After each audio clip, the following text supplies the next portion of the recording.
A man's conscience and his judgment is the same thing. And as the judgment, so also the conscience may be erroneous, meaning both conscience and judgment in the man can be considered to be good, progressive,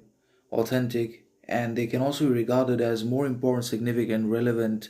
and dangerous than the other faculties in his life, and also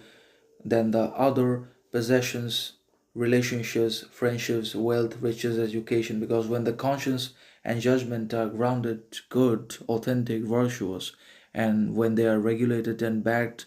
and certified by reason, authenticity, practice, practicality, rationality, understanding, and other virtues, then both the conscience and the judgment can be trusted and relied upon by the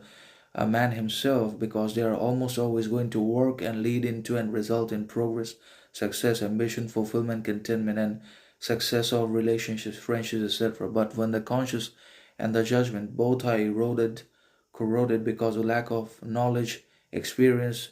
etc., because when conscience and judgment both are not so good, progressive for the man, then he is going to be in a lot more trouble, suffering, torment, difficulty than he can possibly imagine or think about for himself. And that means it's not always about possessing, acquiring more and more knowledge, education, degrees, jobs, wealth, riches into our lives that makes us powerful, almighty, great, significant, invincible, but it's about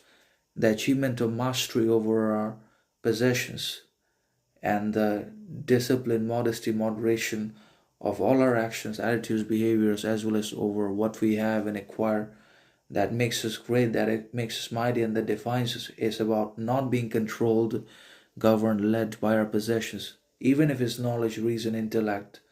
it's not about allowing our possessions to take control of our mind, because we can afford to be devoured and possessed either by knowledge, reason, education, degrees, or by our successes, riches, ambitions in our lives. We had to have always control of ourselves. We had to be led by emotions, reason, guidance, virtue, and not possession. And that can only happen when we develop a very powerful, authentic, practical, reasonable conscience and judgment. And when the conscience and judgment both are in sync, harmony, cohesion towards each other, then the actions, consequences, results, successes will also be good, favorable for all of us in the world. And obviously, conscience and judgment might also be erroneous, which is good because error is common to man. Mistake is inevitable and inescapable, anyways, and they contribute to our learning, mistake development, anyways, and also improvement. And our evolution also happens because of erroneous